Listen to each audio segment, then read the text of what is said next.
Hello, welcome to Interdependent Study, our podcast where we engage in the learning and unlearning work for collective liberation. I'm Aaron. And I'm Damien. Thank you so much for joining us today. Each week, we'll bring something new to the table, discuss our thoughts and feelings about it through the lenses of who we are and where we can go for a more just society. We want Interdependent Study to be a space where we're always learning with one another. And Damien, you are up this week. What do you bring to the table today? I have brought the fourth episode of the incredible Eyes on the Prize 3 docuseries that we've been watching this year to the table for us to talk about today. And this episode, like the first three, was wonderful.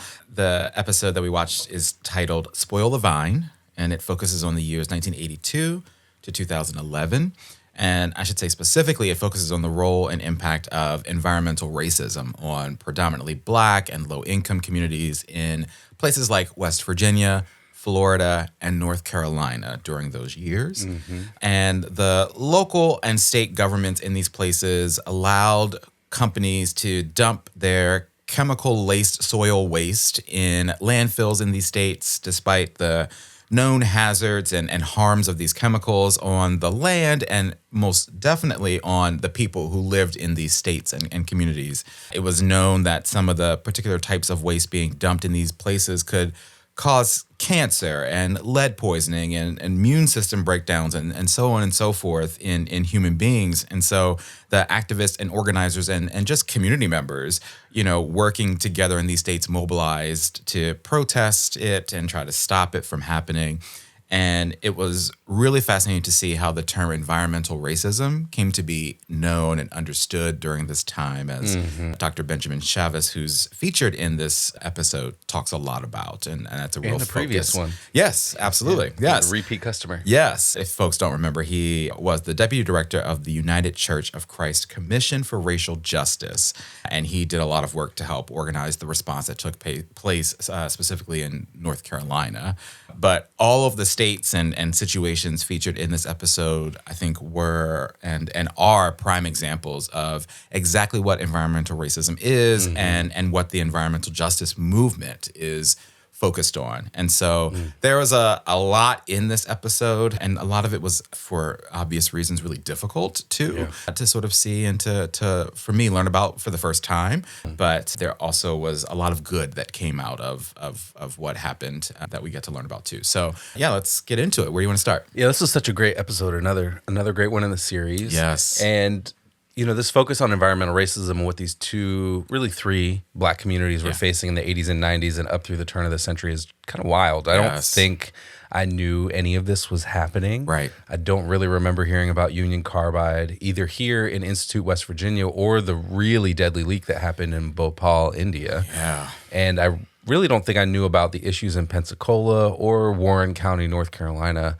And, as you mentioned, we see the way that government really failed these folks for years. Yes. Both federally and local and state levels, by deciding not to regulate the private corporations and the ways that they were operating so close to communities and to people. Yeah, I didn't mention the federal government, but they certainly played a role in this as well. Absolutely. Yeah, because the EPA was just digging stuff up. Yes. And watching the documentary, I couldn't tell what the original reason was. I don't think they ever said why. They just said, yeah, we shouldn't have. And so, what? What did you? Why did you start? Why did you do it? Yeah. What? Yeah. So that was fascinating. Is not the right word, but yeah. Bad. Real bad. Real bad. We're very eloquent today. Yes. But the other thing that was fascinating was the government's looking the other way, but the locals also looking the other way, and the people who are employed by the plants deciding that they're going to stand up for the rights of the plant or for the rights of the corporations. Right. And that was also wild to see. And the county commissioner in West Virginia said, quote, "There are two ways to die in the valley: starvation and chemicals. Starvation is a slow process," which is just such a weird thing to say. Yes. Because it implies that you prefer dying by chemicals. Right. But what? And as if those are the only two choices, right? And those are the two options. the frame, the assumption at the beginning is there are only two ways to die in the valley. But how many different ways are there to live? Like right, what? I'm so confused. So you don't want to have any kind of regulatory discussion about Union Carbide and what they are as an employer and what they're doing, and especially in the wake of thousands of people dying from a gas leak in India. At a plant, there's only 2 plants in the world that make this gas that killed all these people. Right. The other one is in your county, in which you're a county commissioner, and your choice of words is starvation is a slow process. That was wild. Yeah. I have to talk about this. Yeah. Because what kind of nonsense is this? It was certainly the epitome of the phrase. It is what it is, but like it shouldn't be that way. Also, you're a county commissioner. You can't do something like do some other work to bring other companies in to give people another way than to die or to live. Really, to live really.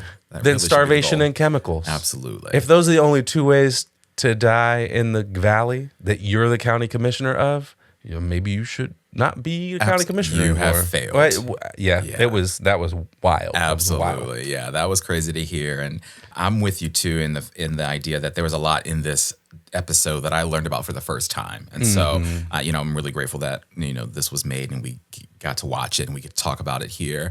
Sticking with West Virginia, let's stick there. It was, and we should share a little bit more about kind of what happened in the town of Institute, which if folks don't know, that's the town where West Virginia State University is, which is a well-known HBCU. And so the folks featured in this episode who lived in Institute talked about how a rubber manufacturing plant opened in Institute in the 1940s. And residents immediately noticed a smell in the air, but no one knew what it was. But the community kind of generally was happy that the plant was there because it meant new jobs, right, for the residents who live there, which is typically a good thing.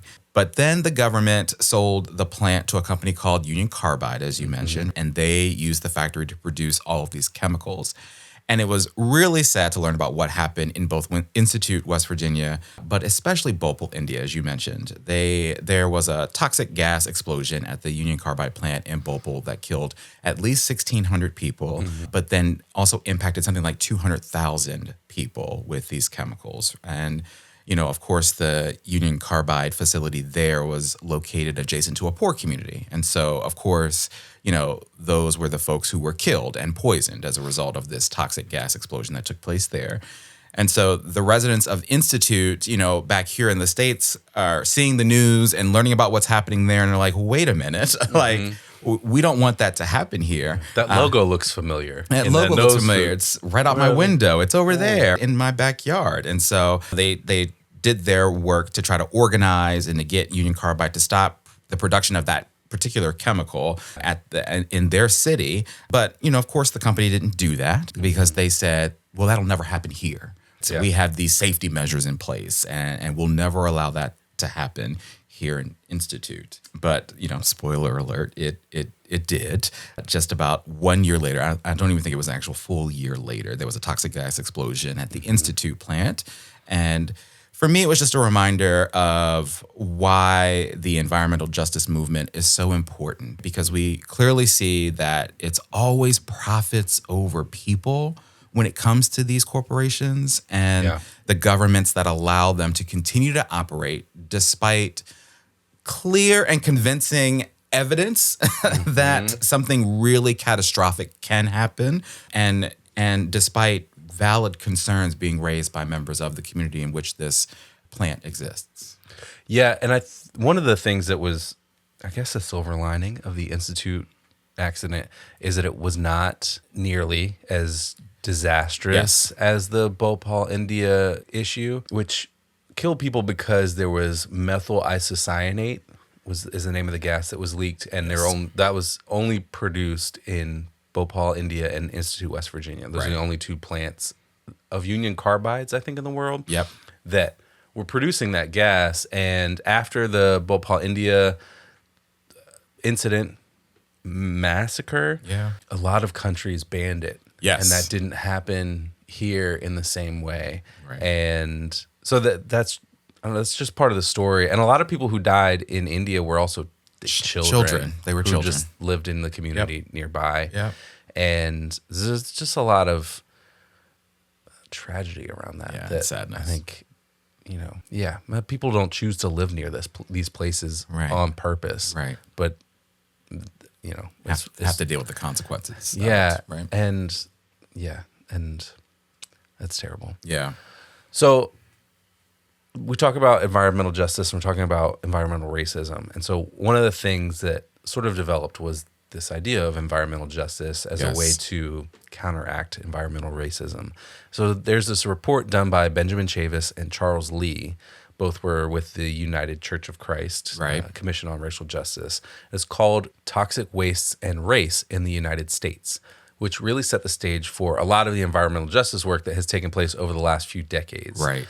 And I think this report was released in 1987, and it showed with real data, because they analyzed every zip code in the United States, that the biggest predictors for exposure to toxic waste was race and income, which seems obvious, I think, with 2025 eyes. Yes. But I think having the data to prove it in 1987 changed the whole conversation. Absolutely. And Benjamin Chavis, I think, said that in the documentary. And the report also led to a conference being held that had two major goals. Quote, to codify a set of principles for environmental justice, and the other was a call to action for everybody to go back to their communities to organize. And so I found those principles, and I thought I would share a few highlights. Yes. There are 17 of them.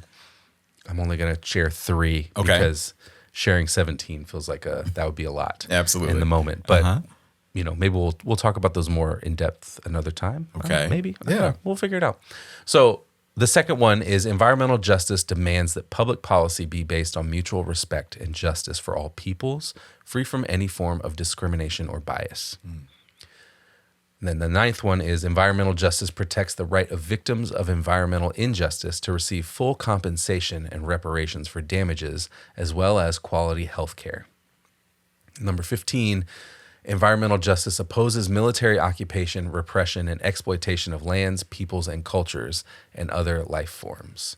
Ooh. Yeah. And so these are 3 of the 17, as I said, and all of them pretty much hold up from the last 34 years, to be honest, because the conference happened in a few years after the report was released. Right. So the conference was in 91, I believe.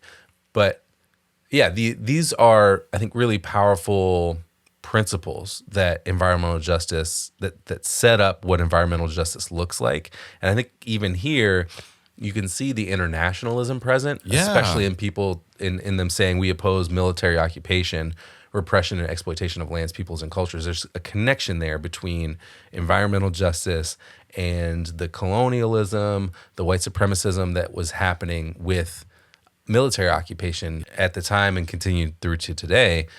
And people connecting those dots even back then, which I think is very future oriented, particularly as we see things like, Gaza and things happening where whole ecosystems are being destroyed in Gaza and in other places around the world by military movement and by military, munitions and all of this stuff. Man. Thank you for checking out that report and sharing some principles from it. I didn't do that deep dive, so I appreciate you. I think we should look into bringing that to the table because I think there's probably a lot we could learn from it, continue to learn from that report. And you're right. I think those 3 principles alone have stood the test of time. Yeah. I mean, they absolutely still apply to everything we're experiencing in our present day. So I love that. I picked those out sort of arbitrarily. Yeah, right. but It just was like, I like they those were the ones that just stuck out, not for any real reason. Yeah. I mean, the military occupation one, I think I saw that. I was like, I'm bringing that one. Absolutely. And then the other ones, I just was like, I read them. I was like, yeah, that sounds good. That sounds good. But they all sounded really good. Oh, that's awesome. Well, thank you for that. I also think all of that connects really well to some of the commentary by Robert Bullard in this episode. He was one of the leading organizers in the fight for environmental justice throughout all of this.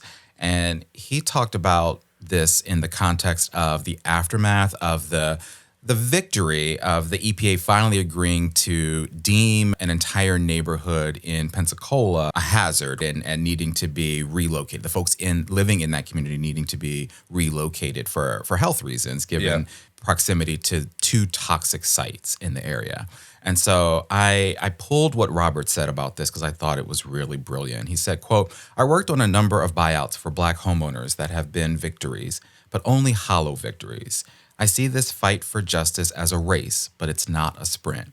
It's more like a marathon relay. Struggles that occurred in the 60s. We were fighting for the right to vote, the right to fair housing, the right to have access to quality education. Those struggles that were in the 60s, they're still here today.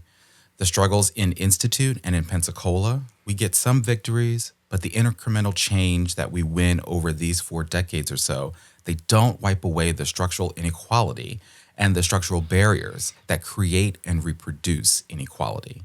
When we talk about 2005, what drowned New Orleans was the racism in terms of how the levees are maintained and who gets great levees and who doesn't. When you talk about which communities are still trying to recover in Houston after Hurricane Harvey, it's the same communities that got hit the hardest when it comes to pollution, dumping, the landfills, and the petrochemical plants, Black and brown communities. This is the justice issue that we're talking about. To have justice for having transportation, good infrastructure like water systems, and not having lead in our water like in Flint, Michigan, or in Jackson, Mississippi. We're fighting the same battles because we don't have federal laws that are applied in a way that will make all communities and all states created equal. And I just loved that. I thought it was brilliant, and for me, it was like, oh my gosh, he's doing some of our application work, right, in that analysis there. And it was really spot on. And, it's all, again, just a reminder that our government at all levels is not necessarily working in our best interest, is not looking out for us and doing what is necessary to protect all of us. And I truly mean all of us. And so it takes us doing the work to stand up against the issues our communities are facing and to make real change happen. And that's what they were fighting for. And that was what was on full display in this episode. Yeah, definitely. And I think going back to Pensacola a little bit and what the EPA ultimately decided to relocate these people, it was because the wood treating facility that was there. Yes. And that story, I think, is another wild one. Right. There was timber being treated basically in a neighborhood. And treating timber means chemicals are being used extensively to try to get the wood to last longer when it's out in the elements. They're talking about creosote. They're talking about arsenic. They're talking about a bunch of different things that get imbued into the wood to help it maintain after being outside. But all this stuff was just being excavated by the EPA and then obviously getting into the air and causing all kinds of health issues, from asthma to lead poisoning to immune system issues to women experiencing miscarriages to cancer. Right. And at one point we see that people had put little white crosses in the front yards of homes where people had been lost to what could be chalked up to environmental issues. Yes. That were creating really hazardous conditions for people that kill people ultimately. Yeah, that was really powerful to see. Yeah, and then the EPA had the nerve to tell people that the toxins were contained by Highway 29, as if the toxins wouldn't cross a street because of the traffic or something. Right. So these folks wanted to be relocated, but the EPA said no for years because they didn't want to create a situation where they'd have to relocate other people across the country and other toxic sites. And eventually they were relocated, though not without some issues due to housing discrimination and a lack of oversight on the new properties that they were moving folks into. Yes. Somebody said that there was a carbon monoxide leak in a basement because the inspection wasn't done properly, and a woman moved into that home, an older woman moved into that home, and I don't remember if she made it or not. There's a bunch of other issues that were like them just getting relocated. Again, to go back to what you said earlier, it was kind of a hollow victory. Yeah. Where they were relocated, but it wasn't a great process for them. And it also disconnected them from some of the people that they knew and had developed relationships with in the community that they had built, because they didn't move to the same neighborhood. Right. They didn't all move together. They moved to different places across the city. Yeah, that's a sort of a sad byproduct of the honest necessity of needing to move. But you missed one part of that story. So you said the EPA said no for years. Then when they first said yes, they were only going to move part of the neighborhood and leave this, I think it was an apartment complex behind, where they were gonna move homeowners, but leave behind anybody who was renting. And so it's like, what? That make sense. And so but what I loved seeing was the community come together and rally together to say, absolutely not. Like, you're not going to move us out and leave our neighbors that are renting here in this apartment complex behind. Yeah. All or none. Is what they All said. or Yeah. none, all or none. And so that was just so powerful to see. And I think that is actually a really great place to transition and shift our conversation over to application. And here's where we talk about how this episode and our conversation about it applies to our everyday lives and work. My application is that it's about the power and the importance of organizing and coalition building, but also, being mindful that there are challenges to that work. Yeah. And we saw with what took place in Institute, as an example, that there was this organizing of mostly Black people and activists standing up against Union Carbide and the government. And as one of the organizers there put it, she said, we're standing up against the, quote, white system.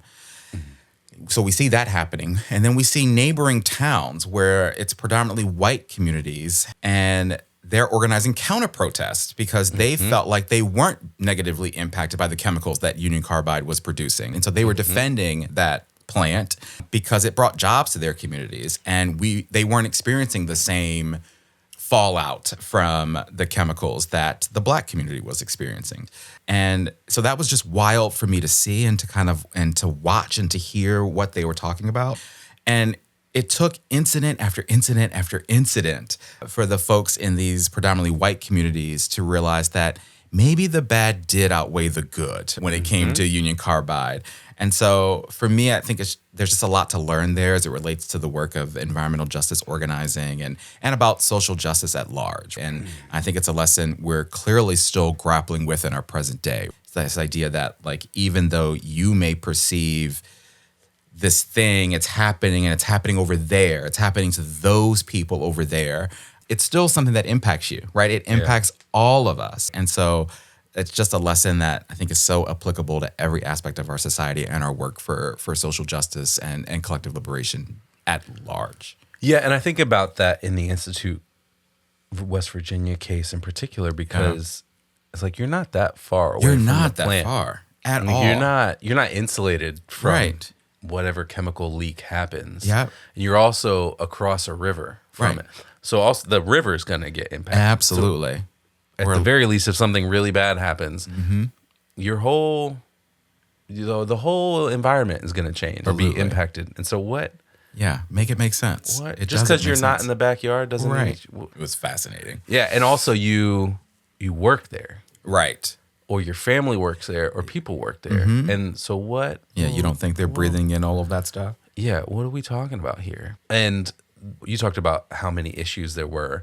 At one point, I don't have this pulled up right now, but I wrote down the years that they had incidents because at one point they named it, and they had said, something happened in the 80s, and then something happened a few years later in the 90s, and then like 18 months after that, and they saw that it were the same issues that were reoccurring. Yes. And that there were safety protocols that weren't being followed by employees or whoever in the plant, and that's what was causing all of it. And so, it's also, this is going to come home to you at some point. Absolutely.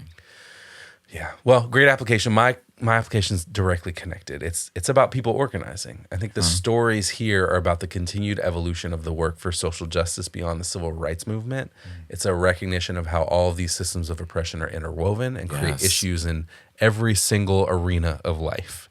And those things get addressed when the people address them.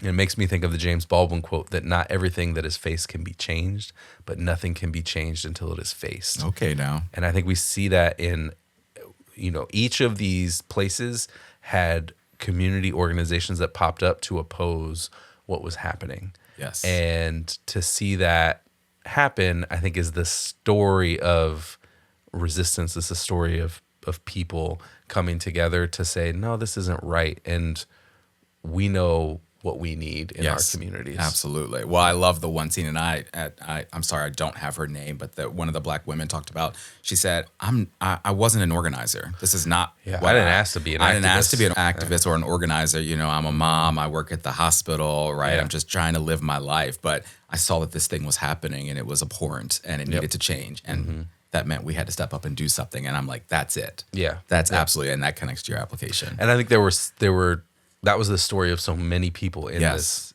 episode. Absolutely. This wasn't the area of work they wanted to be in, but they saw what needed to happen in their communities. It was that or continued death. So they chose to fight. Yep. All right, well, let's talk about homework. What do we want to do to continue our learning and unlearning work once we leave the table? I would like to continue our study of environmental justice because it's so unique in that I think it truly sits at the intersection of everything we talk about on this podcast. And you did some really great work this episode to do some of that work already and make those connections. So, but I want us to continue to do that and to find other media for us to talk about in future episodes that focus on environmental justice, if that sounds good to you. Interesting. Yeah, okay. I'll take that. And I'll also state the obvious homework that we need to do, which is we need to keep going with the Eyes on the Prize docuseries, and we need to finish it. And I'm really looking forward to that. So, yeah. What about you? There's 2 more episodes, I think. So Yes. we're well on our way. All right.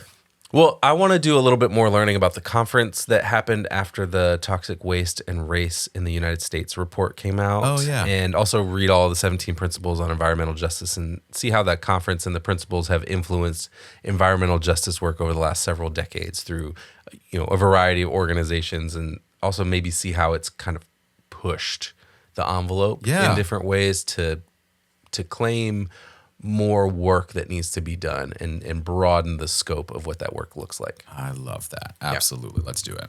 All right. Well, that's our conversation about this incredible episode. Again, if you're not watching Eyes on the Prize, get to it. It's incredible. Aaron, you're up next time. Yes. What are you bringing to the table in our next episode? Well, speaking of learning more about environmental justice, keeping that going, I am bringing the second article from the Abolitionist Lessons from the Prison Belt series to the table from Inquest. Okay. This one is called Abolition and Environmental Justice. And as a reminder, the series is, quote, a 6-part series on carceral geography with Lydia Pillott-Hobbs, Judah Shept, Craig Gilmore, and Ruth Wilson Gilmore. The subtitle for this article is, quote, solidarity between abolitionists and environmental justice organizers doesn't just happen. It results from careful, long-term work to unearth a shared set of goals.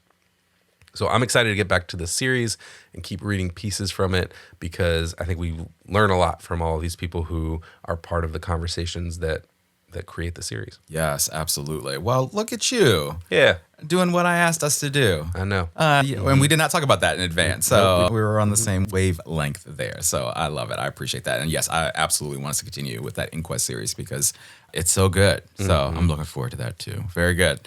All right, well, folks, with that, we want to thank you for joining us today. You know what we want you to do here, but in case you forgot, please follow, leave a rating and review, share our podcast with the people in your life. Follow us on social media, including Instagram, TikTok, and Blue Sky.